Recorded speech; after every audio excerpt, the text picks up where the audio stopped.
या गठबंधन चुनाव लड़ने जा रहे हैं और चुनाव मैदान में हम पूरी तरह से सफल रहेंगे और हेमंत सोरेन जी के नेतृत्व में पुनः झारखंड में हम सरकार बनाने जा रहे हैं। क्योंकि छोटा नागपुर से हमको नागपुर की राजनीति को परास्त करना है और जिस तरह से नागपुरिया राजनीति को छोटा नागपुर ने रोकने का काम किया है, वो कहीं ना कहीं लालू प्रसाद जी का जो गंगा जमुनी तहजीब का जो सोच रहा है, जो भारत की मिली जुली संस्कृति पर विश्वास रहा है, उसको झारखंड की जनता ने 2019 में समर्थन दिया और 2024 में भी समर्थन देने जा रही है। और तेजस्वी जी के द्वारा जो बिहार में सत्ता में रहते हुए काम किए गए हैं, उसका कहीं ना कहीं प्रतिबिंब देखने को मिलेगा चुनाव परिणाम। नमस्कार, आदाब, सलाम, सत श्री अकाल। आप देखना शुरू कर चुके हैं SR न्यूज़। मैं रिजवी। देखिए, मैं भी मौजूद हूँ आरजेडी प्रदेश कार्यालय पटना में। मेरे साथ मौजूद है आरजेडी प्रवक्ता हैं एजाज अहमद साहब। सबसे अभी जो घमासान है वो बिहार हो या झारखंड हो, बिहार में 4 उपचुनाव होने वाले हैं और झारखंड विधानसभा चुनाव होने वाले।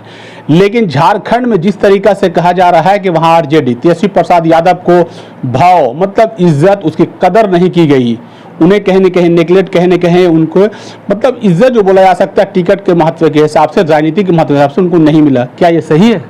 देखिए, चुनाव में इस तरह की बातें होती हैं, लेकिन एक बात समझ लीजिए, राष्ट्रीय जनता दल लालू प्रसाद जी और तेजस्वी जी के प्रति जो झारखंड की जनता का विश्वास है, जो झारखंड की जनता का समर्थन है, वो स्पष्ट रूप से कहीं ना कहीं चुनाव परिणाम में भी देखने को मिलेगा।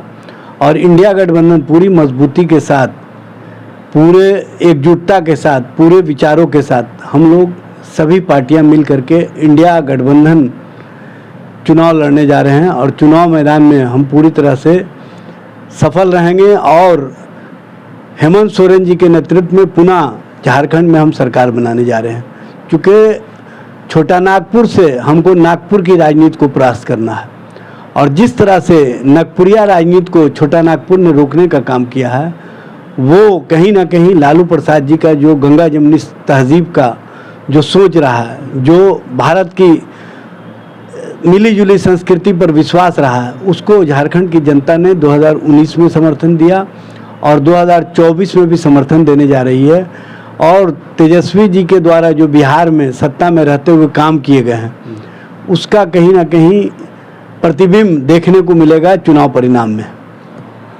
परिवारवाद खासकर लगातार कहीं न कहीं जीतनराम मांझी भी आवाज़ उठाए, लेकिन कहीं न कहीं वो ही इस कदम को अपने बहू को टिकट दिए हैं। क्या कहेंगे इस पर? देखिए, परिवारवाद पर जो भी लोग बोलते हैं वो टिके नहीं रहते हैं, क्योंकि उनका जो परिवारवाद है वो दिखता है। हमारा जो समाजवाद है वो सभी को साथ लेकर के चलने पर विश्वास करता है। अब उनके परिवारवाद की जो स्पष्ट व्याख्या वो दिख रही है। जो विधानसभा चुनाव में उन्होंने टिकट दिया, अपने परिवार के बीच ही दिया। एक टिकट अनिल जी को दिया, उसी तरह से लोकसभा का एक टिकट मिला, उसमें जीतनराम मांझी जी चुनाव लड़े। एक बर्थ मिला, उसमें जीतनराम मांझी जी मंत्री बने। बिहार में हमने विधान पार्षद संतोष सुमन को बनाया था और हमारे ही कारण वो राजनीति में स्थापित हुए। लेकिन जिस तरह से वो परिवारवाद और परिवारवाद की राजनीति को बढ़ावा दे रहे हैं, जीतनराम मांझी, संतोष सुमन या अन्य लोग, वो स्पष्ट रूप से दिखता है। एनडीए अलायंस में परिवारवादी श्रृंखला चल रही है। चिराग पासवान, जीतनराम मांझी, आपको विजय चौधरी, अशोक चौधरी, आपको सम्राट चौधरी, नितिन नवीन, विवेक ठाकुर, पूरा एक श्रृंखला है परिवारवादियों का।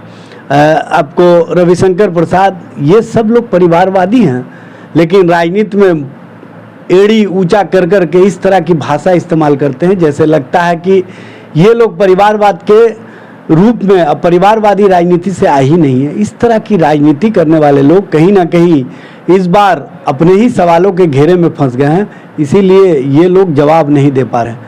आप देखिए ना, जीतनराम मांझी जी अपनी बहू को, जो घरेलू महिला थी, उसको घर से निकाल करके इन्होंने टिकट देने का काम किया और इमामगंज से लड़ाने का काम किया।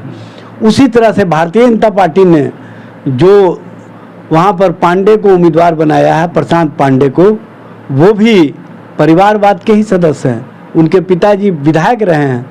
तो इस तरह की राजनीति को जो प्रश्रय भारतीय जनता पार्टी, हम पार्टी, जनता दल यू या एनडीए के अन्य लोग देते रहे हैं, उसको अपने स्तर से ये देखने का काम नहीं करते हैं। अगर ये आप किसी पर उंगली उठाते हैं तो इनको देखना चाहिए कि 3 उंगली मेरे तरफ भी आती है, और ये 3 उंगली में स्पष्ट रूप से है।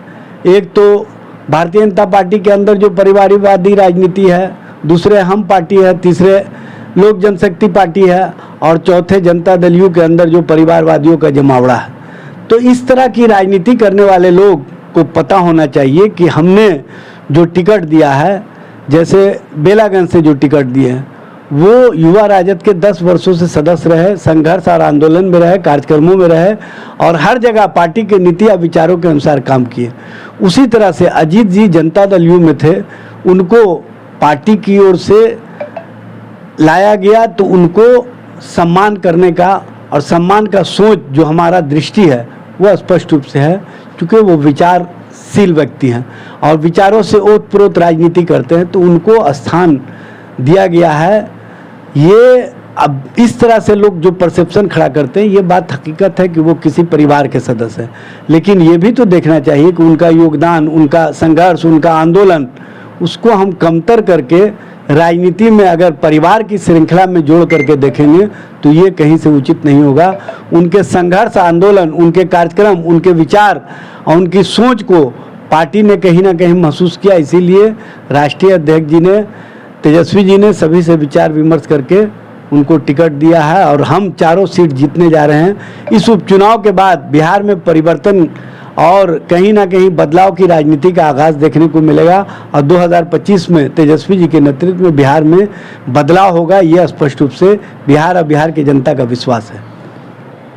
चलिए, 2025 में तेजस्वी यादव के नेतृत्व में बिहार में बदलाव होगा, ये कहना है आरजेडी प्रवक्ता एजाज अहमद साहब।